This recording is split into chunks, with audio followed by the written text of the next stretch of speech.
Ang Savage Giant Eagle ay mas mataas na uri ng aberrant beast kaysa Ghost Shadow Squid. Taglay nito ang napakalakas na paningin, 30 beses na mas matalas kaysa normal na tao, na ginagawa itong napakabisang mangangaso, kayang hulihin ng eksakto kahit ang pinakamabilis na biktima. Pagbalik sa kanyang silid, sinuri ni Lin Zichen ang karne ng agila, na pagtanto niyang sulit na i-unlock ang guidebook nito, dahil ang pinahusay na paningin ay magbibigay sa kanya ng napakalaking bentahe sa laban. Napansin din niyang ang presyo na 1,998 yuan kada gin ay isa sa mga mas abot kayang pagpipilian. Ipinatong niya ang kanyang kamay sa karne, at binalot siya ng asul na enerhiya habang kinumpirma ng system na nakonsumo niya ang bakas ng life essence ng Savage Giant Eagle, at na-unlock ang 1% ng guidebook nito. Matapos ang ilang kalkulasyon, natanto niyang dahil 1% lamang ang naibibigay ng bawat gin ng karne, kakailanganin niyang gumastos ng higit 200,000 yuan upang ganap na ma-unlock ang guidebook. Alam niyang mas mataas ang premyo sa mga paligsahan sa high school kumpara sa middle school. Sa bagong determinasyon, nagpasya siyang kailangang mas magsikap siya sa mga kompetisyon upang kitin ng pera at ma-unlock ang Savage Giant Eagle Codex bago matapos ang kanyang ikalawang taon. Nagsimula ang buhay high school ni Lin Zichen sa Shanghai High sa unang araw. Nagpakilala ang mga guro, ang guro sa martial arts at homeroom teacher, ang guro sa mechanical modification, ang guro sa gin fusion, at ang guro sa wilderness survival. Pagkatapos nilang magpakilala, pinasunod nila ang mga estudyante na magpakilala rin. Ilan ang nauna, isang dalagang may mahabang lilang buhok, si Chu Yutong, na nagsabing sining ang kanyang espesyalisasyon. Kasunod ang isang masiglang dalagang kulay rosas ang buhok, si Zhang Yihia, na nagbahagi ng kanyang hilig sa anime, cosplay, at sports. Sumunod ang isang binata na si Pang Huangguang, na nagsabing mahilig siyang maglaro ng video game sa bahay. Dumating ang pagkakataon ni Shen Xinghan, dahil siya ang sentro ng atensyon, labis siyang kinabahan, namumula ang mukha, na ibulalas lamang niya ang kanyang pangalan, Shen Xinghan, at na gusto niyang mag-drawing, saka humiling ng gabay ng lahat sa hinaharap. Sa huli, si Lin Zichen naman ang tumayo, pinakamaikli at pinakamatuwid ang kanyang pagpapakilala, tumayo lang siya at sinabi ang kanyang pangalan, saka humiling ng suporta ng lahat. Mabilis lumipas ang oras matapos ang pagpapakilala, nilapitan si Shen Qingan ng isang bagong kaklase na may kayumangging buhok. Dahilan upang siya'y magulat, tinanong siya ng dalaga kung ano ang nakuha niyang puntos sa entrance exam. Kinabahan si Shen Qingan at sinabing 700 ang kanyang score, bago siya nagtanong pabalik kung ano ang score din niya. Nagpakilala ang dalaga bilang si Chu Rui, at humanga siya, sinabing mas mataas ng higit 10 puntos ang score ni Shen Qingan kaysa sa kanya, na 678 lamang. Sunod ay tinanong niya tungkol sa bahagi ng physical fitness, aminadong 75 lang ang nakuha niya sa 100, labis na naasiwa si Shen Qingan, at nauutal na sinabing hindi ganoon kaganda ang kanyang score. Sa loob-loob niya ay nagpapanik siya dahil 70 lamang ang nakuha niya, halos hindi siya nakapasok sa elite class, at nahihiya siyang ipaalam ito. Hindi nakapansin, patuloy si Chu Rui sa paghula, 74, 73, na lalo lamang ikinahiya ni Shen Qingan, tahimik niyang sinabing mas mababa pa. Nagpatuloy si Chu Rui sa paghula ng mga low 90s, dahilan upang lalo pang may lang si Shen Qingan. Bigla na lamang may malakas na dumampot ng kamay sa mesa sa pagitan nila. Ikinagulat ni Chu Rui, si Lin Zichen, maayos siyang yumuko at tinanong ang naguguluhang dalaga kung maaari niya ba siyang i-add sa WeChat. Nagulat at tuwang-tuwa si Chu Rui na binibigyan siya ng atensyon ng isang gwapong binata, agad siyang pumayag. Mula sa kanyang upuan, nakahinga ng maluwag si Shen Qingan, labis na nagpapasalamat na iniligtas siya ni Lin Zichen sa nakakailang na usapan. Pagkatapos, humarap si Lin Zichen sa isa pang kaklase na lalaki, si Hiyu, at nagtanong din kung pwede silang mag-exchange ng contact. Matapos silang magdagdagan, gumawa siya ng 4-person group chat. Kaagad naglabas ng abiso ang system na matagumpay siyang nakagawa ng grupo, natapos ang isa pang kooperatibong gawain. Umusad ang kanyang progreso sa Social Animal Achievement sa 2-1000s, napaisip siya na tila madali lang itong quest. Matapos gawin ang group chat, nagsimula silang 4 na magkakilala, ibinahagi ni Hiyu na galing siya sa karatig lungsod ng Nanyuan, at mula siya sa isang kilalang pamilya ng martial arts na nagpapatakbo ng dojo, ipinagmamalaki pa niyang nakakuha siya ng ika-8 pwesto sa Nanyuan City Youth Martial Arts Competition. Ibinahagi naman ni Chu Rui na pagmamay-ari ng kanilang pamilya ang isang chain ng mga clothing stores, dahilan upang maging mayaman sila. Matapos magbahagi rin sina Lin Ziqian at Shen Qingan ng kanilang pinagmulan, mabilis na naging malapit ang apat. Habang nagiging komportable na sila, biglang nagtanong si Hiyu kung sino sa tingin nila ang pinakamalakas na estudyante sa kanilang klase. Agad na itinuro ni Chu Rui si Lin Ziqian, nahula niyang siya ang pinakamalakas, dahil siya ang nangunang scorer sa entrance exam ng buong distrito. Nagulat dito si Hiyu, na hindi alam na ganoon kalakas ang kanyang bagong kaibigan, gayunpaman, mapagpakumbabang iminungkahi ni Lin Ziqian na ang pagiging top scorer ay hindi nangangahulugang siya na rin ang pinakamalakas. Ibinunyag niya ang isang nakakagulat na katotohanan, gumastos umano ng malaking halaga ang punong guro upang makakuha ng 2 pambihirang estudyante mula sa Nanyang City para sa kanilang klase.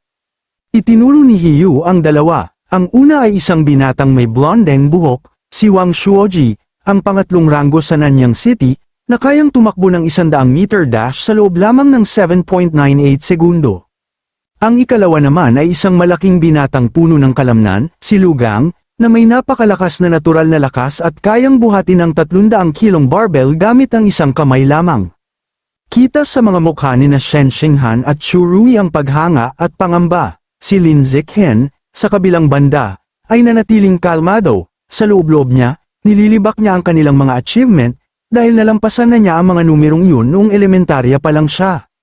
Makalipas ang ilang sandali, tumunog muli ang kampana para sa susunod na klase, ang pamimigay ng mga textbook, may 4 na pangunahing asignatura para sa semestre, martial arts, Jin Fusion, mechanical modification, at wilderness survival. Dahil natutunan na ni Lin Ziqian ang lahat ng material sa sariling pag-aaral, ginamit niya ang libreng oras upang humanap ng tahimik na lugar para magsanay. Habang nagsasanay, napunta ang kanyang isipan sa mas malalaking banta. Naalala niyang aktibo pa rin ang mapanganib na Rat God Cult, ilan lamang sa mga mabababang antas na erehe ang nahuli ng pulisya. Ngunit ang makapangyarihang Rat King, ang kanilang pinuno, ay nananatiling malaya. Ang madilim na katotohanan ito ang lalong nagpatatag ng kanyang loob. Pinisil niya ang kanyang kamao at nagpa siyang kailangang madagdagan agad ang kanyang lakas, hanggang maabot niya ang tier 6, antas na pinaniniwalaan niyang sapat upang kaharipan maging ang Rat King.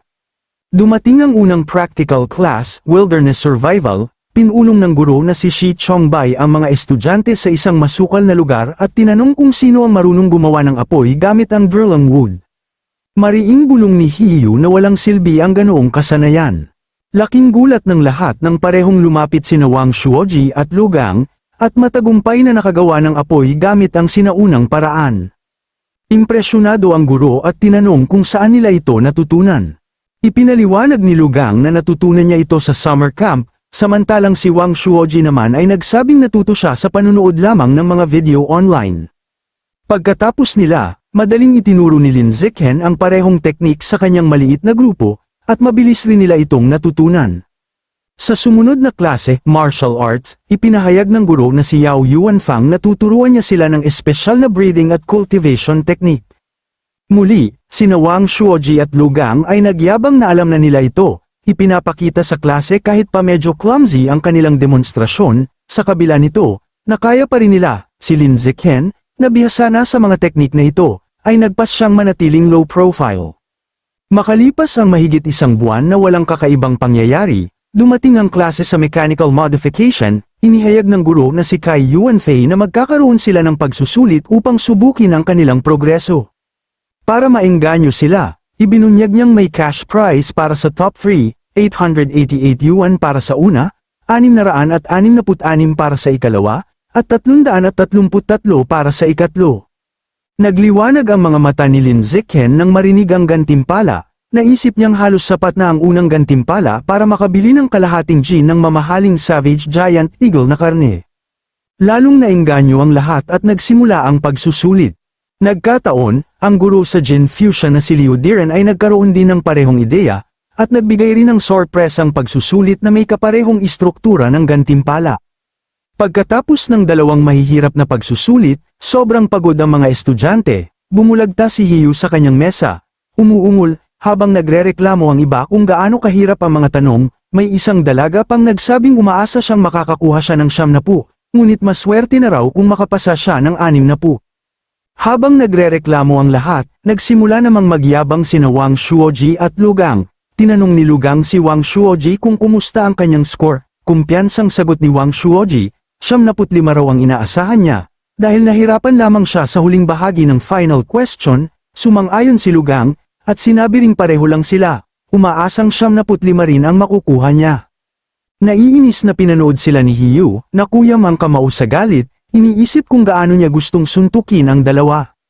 Ipinahayag ng guro ang resulta ng mechanical augmentation test, binasa niya ang mga score, si Guo Yuling ay nakakuha ng 52 puntos, samantalang si Shen Xinghan ay pumasa na may 61.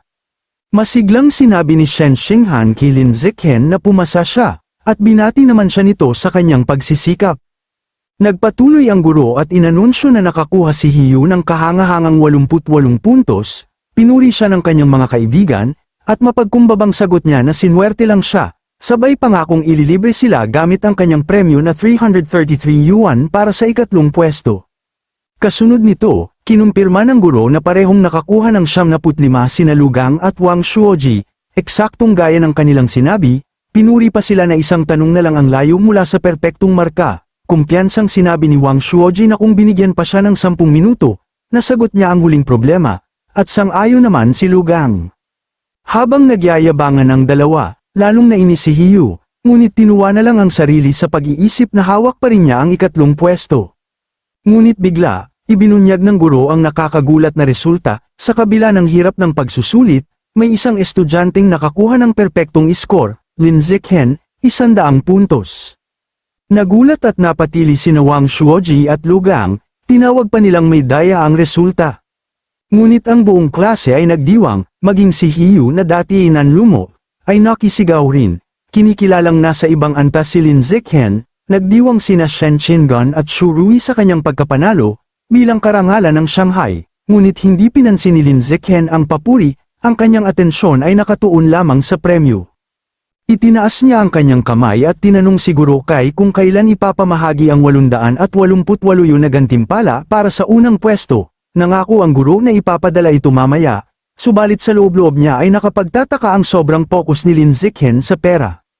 Isang oras ang lumipas at inanunsyo naman ang resulta ng pagsusulit sa Jin Fusion, binasa ni Guro Kai Yuanfei ang mga score, sa pagkakataong ito, hindi ganoon kataas ang naging marka ng duo mula Nanyang, nakakuha si Lugang ng 81 at si Wang Shuoji ng 83. Bagamat magaganda pa rin ang marka, halatang sila'y nadismaya.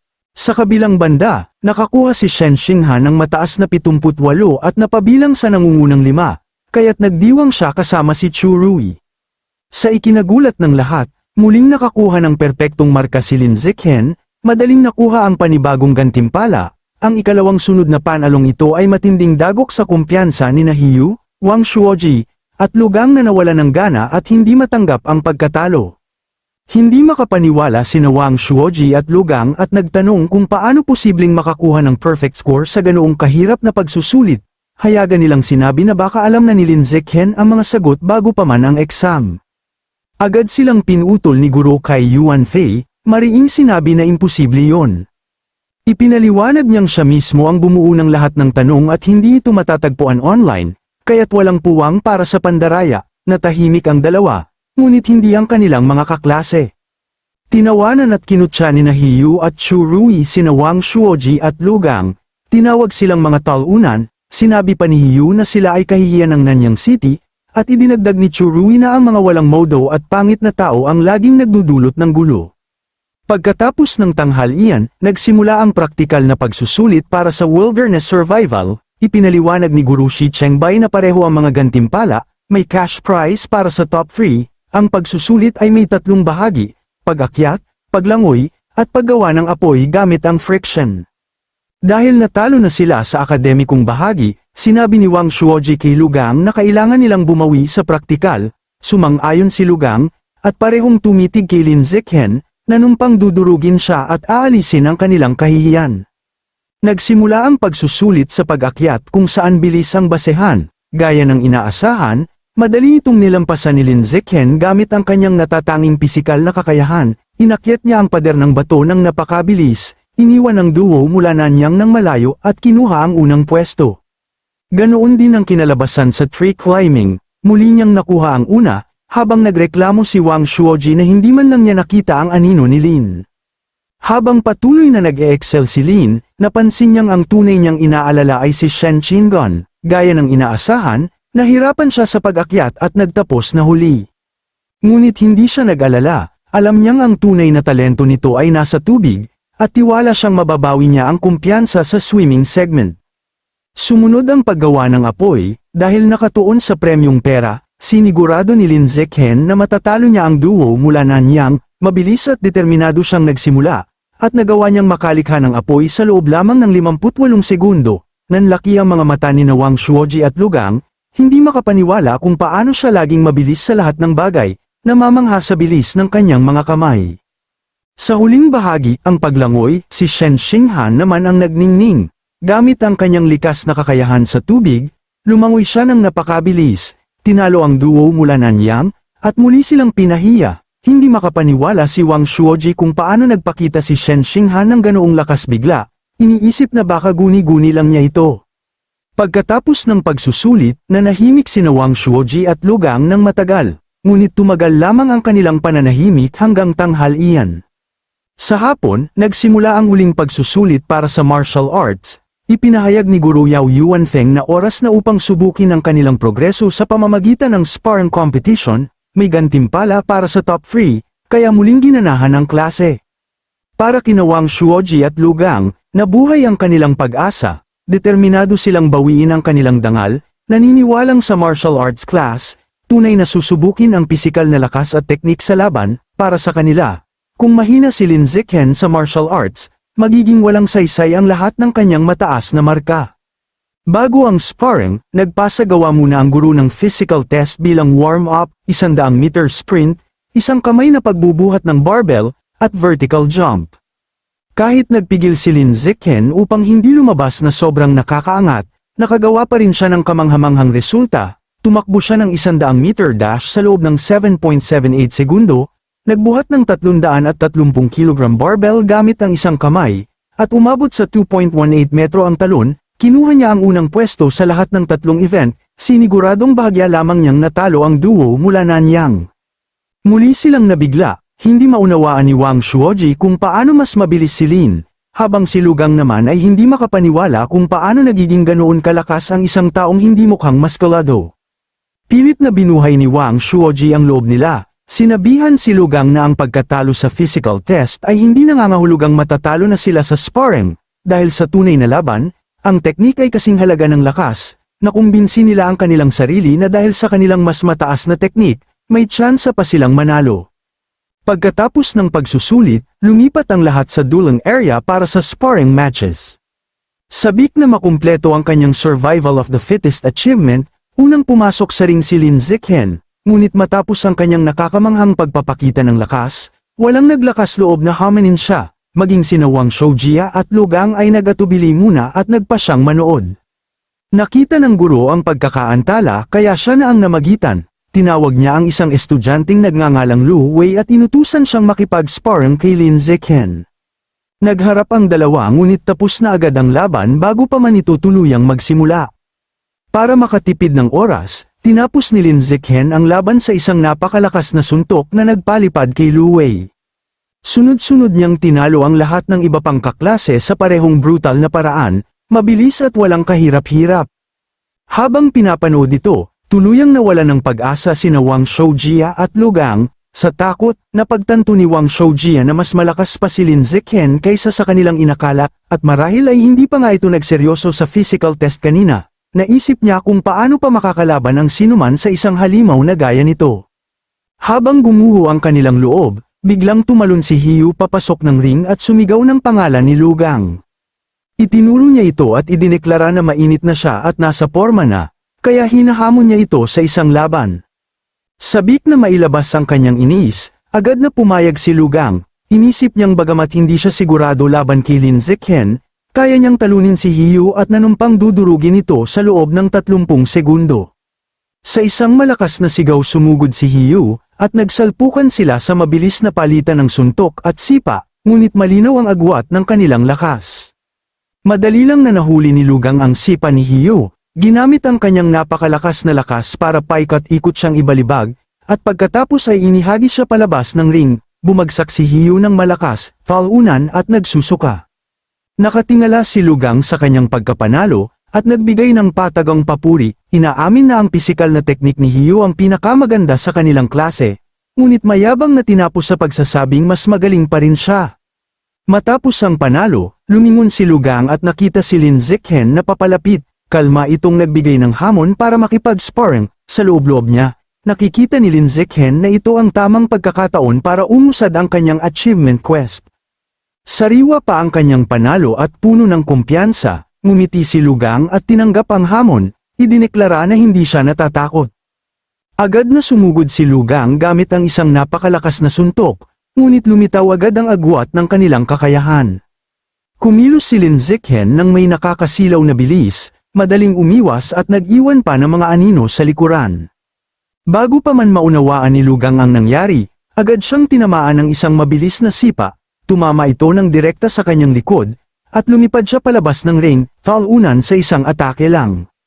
Sa pagkatalo ng dalawang miyembro ng Nanyewan Duo, nagsimulang asarin ng ibang mga estudyante ang natitirang isa. Sumigaw sila kay Wang Shoujia, tinatanong kung ipaghihiganti ba niya ang kanyang mga kasamahan, at sinasabing nakasalalay na ngayon sa kanya ang dangal ng Nanyewan, nilate pa siya na huwag siyang duwag.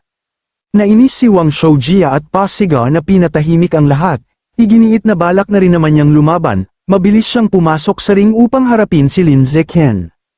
Sa harap ng kanyang napakalakas na kalaban, pinatatag niya ang kanyang loob, sinasabi sa sarili na kung ano man ang nakatakda ay darating, at kailangan niyang makahanap ng paraan upang talunin ito.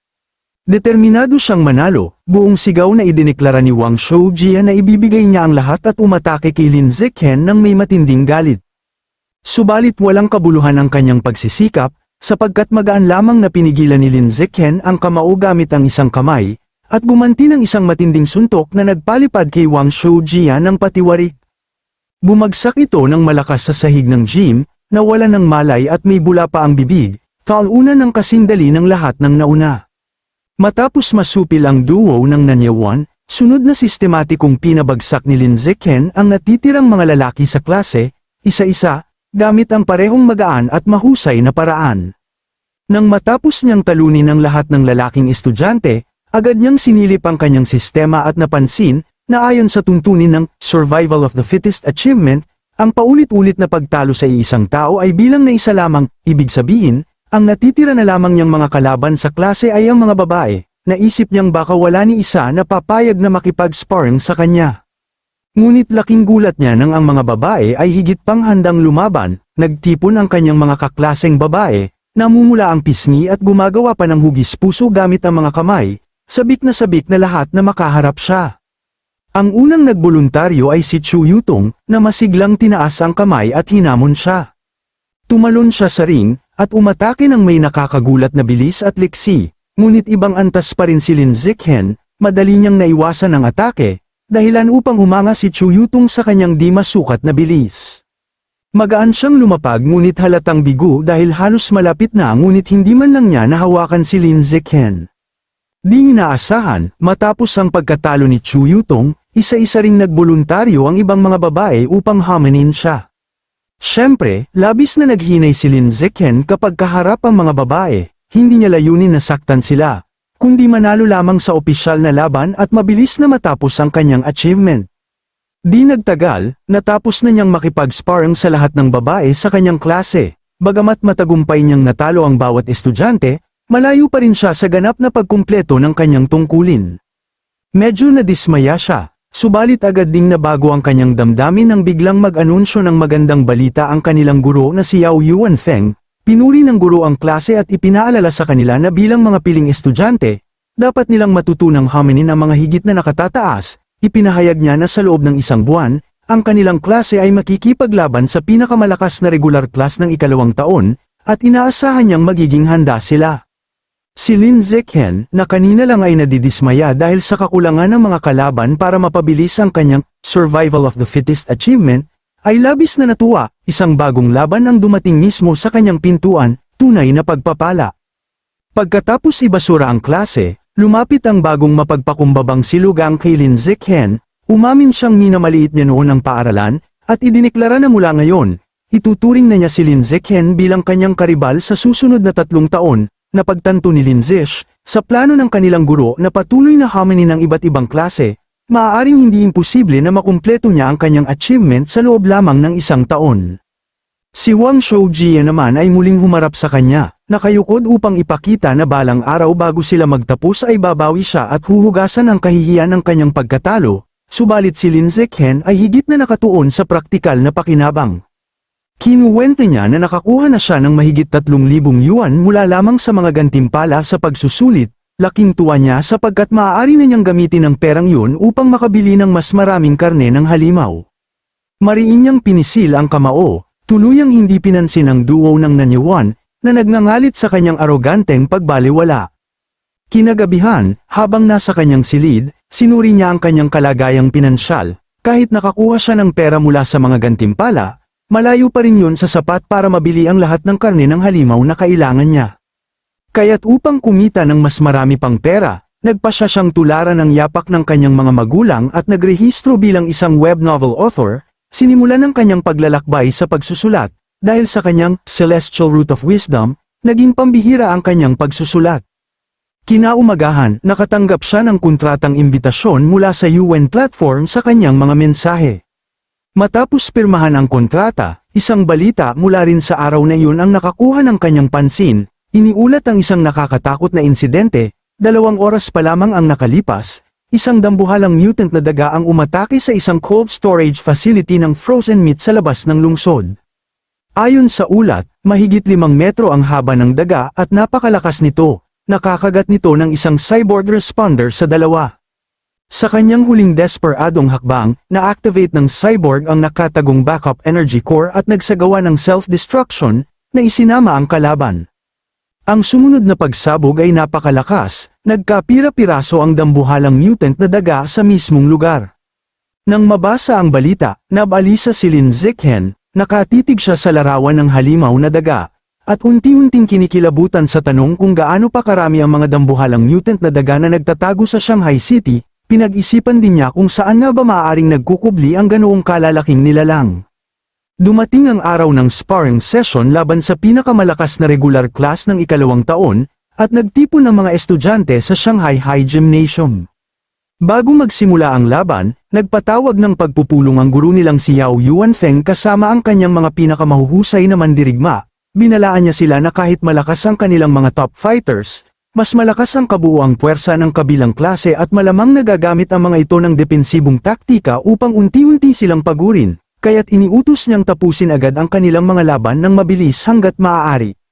Pagkatapos ng pagpupulong, mabilis na tumakbo si Lin Zichen papunta sa ring, sabik na talunin ng mas maraming bagong kalaban upang makumpleto ang kanyang Survival of the Fittest achievement. Siya ang unang nagboluntaryo. Lumapit ang kanyang kalaban, isang matangkad na dalagita na may mahaba at blondeng buhok mula sa 2 taon, nang makita kung sino ang kaharap niya. Agad itong nagreklamo sa guro. Sinasabing hindi patas na ang pinakamalakas na estudyante ng elite class ang ipinadala agad, ipinunto pa niyang siya ang pinakamahinang estudyante sa kanilang klase, at paano raw niya lalabanan si Lin Zichen. Nang marinig ito, galit na sumugod si Guro Yao Yuanfeng sa kabilang guro, isang matandang lalaki na tinawag niyang Brother Feng, mariin niyang inakusahan ito ng paglabag sa hindi nakasulat na alituntunin ng sparring ng klase, na nagsasaad na ang pinakamahihinang estudyante ang unang lalaban. Hinanap niya ang dahilan kung bakit ipinadala ng kabilang guro ang pinakamalakas na estudyante para sa unang laban. Upang tapusin ang pagtatalo, inutusan ni Guro Yao si Lin Zichen na bumaba muna mula sa entablado at hintayin ang pagkakataong siya'y lumaban sa mga susunod na laban. Ayaw man ngunit napilitan, pumayag si Lin Zichen at bumaba mula sa entablado. Itinuro naman ng guro si Zhang Yihia at sinabi na siya ang unang lalaban, ngunit nabigla ito at agad na tumutol, sinasabing hindi pa siya handa. Nakita ang pagkakataon, si Shen Chengon ang lumapit at nagboluntaryo, sinabi niya kay Guro Yao na dahil siya ang pinakamahina, siya ang dapat unang lumaban. Kinakabahan siyang pumasok sa ring upang harapin ang matangkad na blondeng babae. Kitang-kita ang takot niya mula sa gilid ng entablado, kaya nagsimulang mag-ingay sa pagbibigay ng sigaw ng suporta ang kanyang mga kaklase, kabilang sina Churui at Hiyu, malakas na hinihiyaw ang mga panalangin ng lakas para kay Han-Han. Ngunit imbes na tumibay ang kanyang loob, lalong nadagdagan ng bigat ang kanyang kaba. Nagsimula ang laban, at agad umatake ang blondeng babae ng isang malakas na suntok. Gayunpaman, nagawa ni Shen Chingon na harangin ito. Kahit labis na dehado, determinado si Shen Chingon, alam niyang hindi siya mananalo, ngunit nagpasya siyang tatagal hanggat maaari, pinili niya ang isang purong depensibong estratehiya upang unti-unting maubos ang lakas ng kanyang kalaban. Laking gulat, naging epektibo ang kanyang plano, makalipas ang 3 minuto, hingal na ang blondeng babae, namamangha sa tibay ni Shen Xinghan, na pagtanto niyang kung ipagpapatuloy pa ang laban, mauubusan siya ng lakas, kaya't nagpasya siyang tapusin ito agad. Sumugod siya ng mabilis at ibinigay ang isang matinding suntok, tumama ito, at bumagsak si Shen Xinghan sa sehim na talunan. Nang muling makatayo, bakas ang labis na pagkapahiya sa kanya, kaya mabilis siyang tumakbo patungo sa kanyang grupo. Ngunit pinuri siya ni Guro Yao Yuanfeng, binigyan pa siya ng thumbs up, at sinabi na mahusay ang ipinakita niya, at napakatalino ng ginamit niyang depensibong estratehiya. Lumapit din si Lin Zikhen at marahang hinaplos ang kanyang ulo, sinabi nitong mahusay ang kanyang ginawa, nakatagal siya ng higit sa 3 minuto laban sa isang nakatatanda na may dagdag na 1 taong pagsasanay, at malaking progreso na yun, dahil dito, ngumiti si Shen Xinghan ng masaya at nakaramdam ng ginhawa. Pagkatapos ng pagkatalo ni Shen Xinghan, isa pang kaklaseng babae mula sa elite class na may kayumangging buhok ang pumasok sa ring, napansin niyang pagod na ang kanyang senior opponent matapos ang nakaraang laban, kaya nakita niya ang pagkakataon at agad sumugod. Nagpakawala siya ng isang malakas na sipa, ngunit madaling naiwasan ng mas bihasang nakatatanda, at gumanti ito ng mabilis na suntok sa mukha. Mabilis na nadominahan ang dalagita, napabagsak siya at napako sa sahig, kung saan napasigaw siya sa sakit at napilitang sumuko. Nakataas ang ulo ng senior habang nakatayo sa ibabaw ng kanyang natalong kalaban, mapanuyang nagtanong kung minamaliit ba nito ang regular class dahil sa kanyang padalos-dalos na pagsugod. Patuloy pa siyang nangutya, sinabing kahit wala siyang talento, may dagdag naman siyang 1 taong pagsasanay, tinapos pa niya ito ng paghamak, sinasabing bumalik na lang siya at lumaban muli pagkatapos ng 1 pang taon ng training. Sa sandaling yun, matatag na lumapit si Churui, puno ng determinasyon, idineklara niyang ipaghihiganti niya si Shen Chingon at dudurugin ang senior.